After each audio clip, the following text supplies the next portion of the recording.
Right, so we're gonna take you guys through a lower workout. So this is just basically what we would normally do on a lower day if we're at more advanced levels and we're trying to progress, trying to build knee resilience, hip resilience, become a freak athlete. We got Liam here today. Socks are slipping. He's in his socks. We're still locked in. So we start every session with the sled, regardless if it's upper or lower, doesn't really matter, right? You got enough weight on the sled where when you lean back, it starts to move. And then start off slow, small steps. If you've got knee pain, go even slower, smaller steps. And then work up your way, getting faster, all the way throughout. In this gym, it's about 10 yards. So I like to get a good 6 reps. Whenever you're doing ROKP or reverse out knee pain, you want to go for at least 3 to 5 minutes if you're going on backwards treadmill, or about 200 yards if you're going with a sled. One more, right? Yeah. I believe one more. Ooh. Come on, come on. Blood flow is crazy right now. We're trying to get knee, ankle, tibs, set up tibs. Right after the sled, you want to hit some lower leg work. So we're going tib raises, right? High reps, trying to get close to failure. Then we're going seated KOTs. Liam's gonna show you those. Then we're going Peterson step-ups, right? At the bottom of the tibs, you want to flex the opposite muscle, so you're flexing your calves down. If you've got tight tibs, then that's going to fix it. And even at the end, you can do pulse reps, getting loads of blood flow in there. Right, so for Petersons, we're focusing on the ankle and the knee at the same time. So I'm thinking calf raise, then come down, lean back. A lot of tension on the knee and ankle here. This is a bit advanced for someone starting out. I would say just start on the ground. The idea behind a lower session is to focus on preparing to squat. How do we do that? Send blood flow first, short range, short range, short range. That's the sled. Then we go into strengthening the muscles in the lower leg, right? Tib, calf. Then we got the patellar tendon, preparing the knee right here, and the ankle with these Petersons.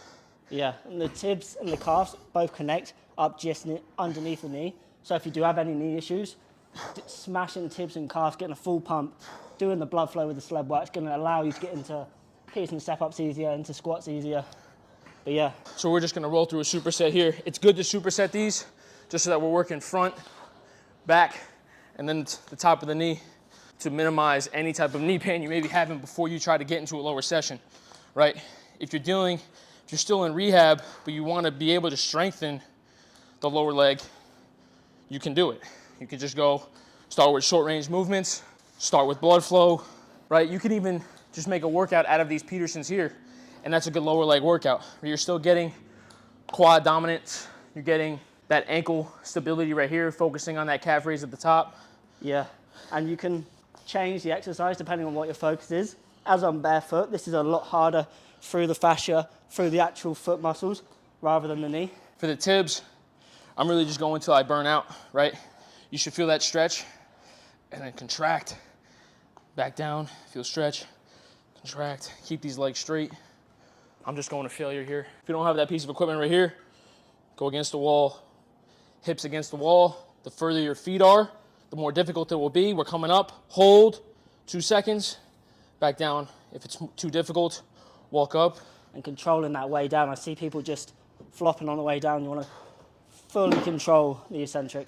So on the seated calf raise, at the bottom, again, as I mentioned on the tibs, we're flexing the opposite muscle. So at the bottom, when he gets down here, he's flexing those tibs up, getting a full stretch on the Achilles, on the gastric. And then the knee over toe position is also an isometric for the knee. It's going to increase your ankle mobility. Again, ankle and back of the foot is out this way, sideways. And then he's pushing through the big toe here, getting both a stretch at the bottom, pausing, and up, and then getting that squeeze at the top. This KOT version targets more of the soleus. If you go less bent knee, more straight leg, it's more of the gastric, the big belly of the calf. Soleus is the one deep inside. The superset of tibs, calves, and Petersons is absolutely smashing those lower legs. It's pretty much just a lower leg superset before we get into the knees. So now we're gonna get into split squats. We worked the lower leg. Now we're gonna develop the connective tissue and this VMO muscle in the quad while also lengthening the back hip. Right, so Liam here, he's focused on keeping that back heel out, trying to keep the chest up, chin up, and when he comes up, he's not using his hip, he's using that front quad muscle. This is probably the greatest movement for posture, balancing a squat, balancing your quad strength, and lengthening the back hip. He's actually strengthening his hip flexor in a stretch position. So you want to in the bottom position. So when I'm down the bottom, I'm sitting here for a sec, even doing a little bounce, but we want to get hamstring fully covering the calf. There's no difference. And then pushing through that quad. He's trying to cover my hand every time. Cover, good. My hand should be getting squeezed. Again, if you're coming off a knee injury, there's regressions of these. Using something like an incline bench and even floss bands, I love. Something off an ACL when you can't regain that range of motion. Using this, even holding something for assistance, taking the weight off the knee, but still getting the full range of motion. And the full range of motion builds more robust connective tissues. But to start with, you can limit it. If this is where no pain is, that's where no pain is. But the end goal is getting stuff, something like this with a barbell on the back. He's going flat foot. So this is more targeting ankle mobility and back hip flexor at the same time. Rather, if you have the slant board, your heel is more raised. That allows it for more knee over toe, more actual strength within the knee. This is a more balanced approach. So again, at the bottom, if your goal is to increase ankle mobility, I would flex the tibs at the bottom. So he's really trying to pull those tibs up, and that allows a deeper stretch within the ankle. And again, even on this, he's getting that hamstring to cover the calf. If you can't do it on flat ground, regress it.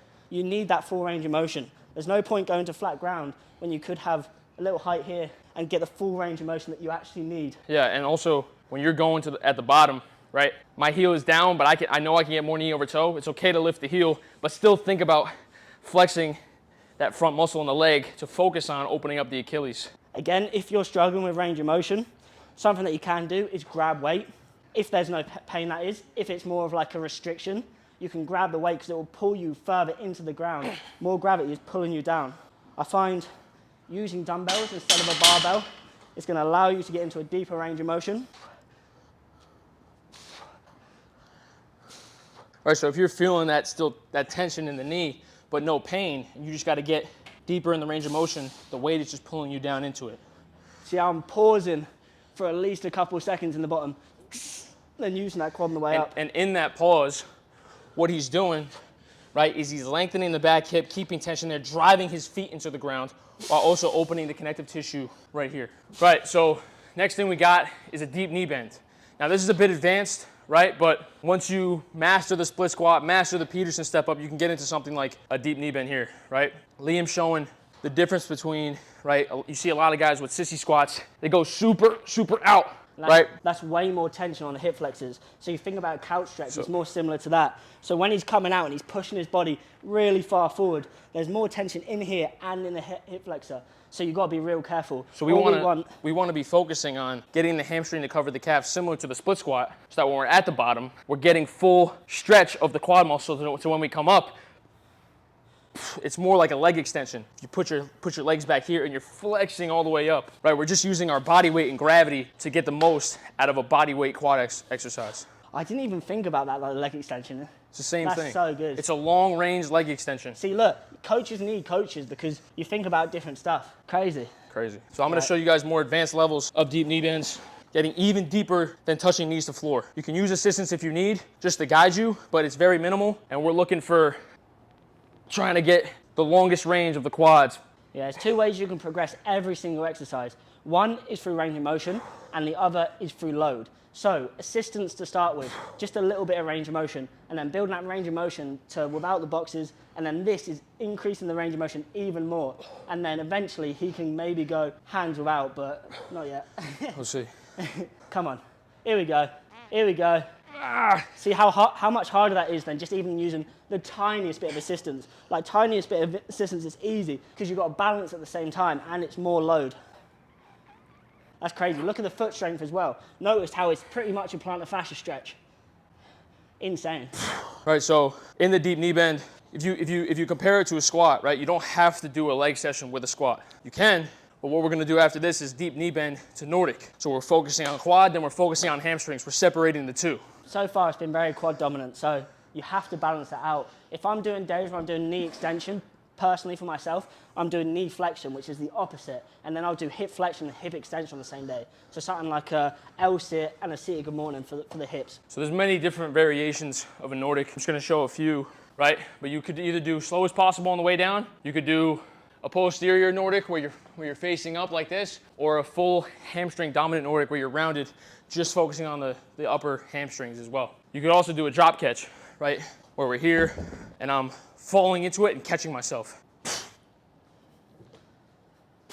Yeah, so because this is a bodyweight exercise, the ACL is under tension during knee flexion. So this can directly assess whether his ACL can handle his body weight. For more time under tension, go slower on the way down and then contract on the way up. It's going to take quite a while to be able to do full Nordics. I literally, for like 1.5 years, depending on how strength trained you are. How long did it take to get yours? Because you were strength training for quite a while. Probably like a year. Even still Close a year, to it. and he's lifting since he was 9 years old. But me, it took about 2 years. All I did was focus on fighting the way down for ages. Like, you don't need that contraction. Even if you want to, if you don't want that contraction, I've seen a lot of people tweaking themselves on the contraction part rather than the eccentric. Go to extreme levels with a weight on the eccentric rather than trying to pull up on the concentric. So focusing only the concentric, right? And then coming back up, and then only, right? And then at the bottom, only focusing on the concentric. Oh, okay. Stay down there. So separating the two between the eccentric coming down and then firing up, right? You want to separate the two in training so that when we go to be able to rep full Nordics, you're not going to have any tweak, fight, like cramping, right? Any weird issues going on. You want to just master the eccentric and then master coming up. And you can even use regress levels, right? Like using a bench just here and only focusing on the eccentric like this. Yeah, there's levels to every single exercise in ATG. And Anyone can pretty much get into this exercise just by limiting the range of motion, again, like I said previously. But then it goes to something like Adam Archuleta, who's using actual weight holding. So then if you're actually a freak athlete and you're going for extreme levels, you can do something like add weight. Let's see if we can do it. You see people like Adam Archuleta doing these. Insane. And then even after that, you can drop the weight and then go for another one. Little drop set. Absolutely toasting the hamstrings. Right, so after we hit deep knee bends, Nordics, right, focusing on quad dominant, hamstring dominant movements, we want to open up the quad and the hamstrings, right, while using something like a couch stretch. Getting here, you probably are going to feel a stretch here, and he's going with the Jefferson curl, right, trying to get that hamstring length after we just flex the muscle dramatically. So I'm getting my knee against the wall here, already flexing the glute. You probably are going to feel that deep inner quad hip flexor stretch, and I'm working my way up in this couch, trying to get shoulders to wall with the glute contracting and staying here. After this, if you can get into a lunge, even better, to focus on more of that hip flexor opening up. Yeah, and then on the Jefferson, what I just showed was a really advanced version. So I'm getting the stretch on the calf as well, making it more extreme long range. So not only if I was doing it flat ground, are my hamstrings under stretch, but also adding in the slant board is gonna get that calf under stretch as well. But you can regress these to low levels, even just doing body weight like this, whatever you can round it to, but you want to flex those quads in the bottom. Make sure we're tucking our chin to start, then our shoulders, rounding every part of our spine, really flexing those quads, and then coming up. If this seems a bit more advanced, right, and you feel as though you can't get into something like that, it looks scary for the low back, start with an elephant walk, right? Just bending down, tucking the chin. We're bending both knees, flexing one, flexing the other, right? You see how his hands are up on his knees to start with. You can literally start this at whatever level you want to. So up here, you're bending over, and then here. So if you're scared to round your spine, if you've been told not to, there's a level for every single one. You just want to be able to do it pain-free, and then make your way down over time. And then you can get into that full Jefferson curl. Now again, as a college athlete, as playing football, I had terrible hips and low back. So this was critical to get to. And then once I got to it, I was actually building strength and resilience in the low back, right? With mastering rounding, but also mastering resistance of rounding with that RDL, right? Keeping the back straight, but also mastering rounded. You don't want to be weak in any area with the low back.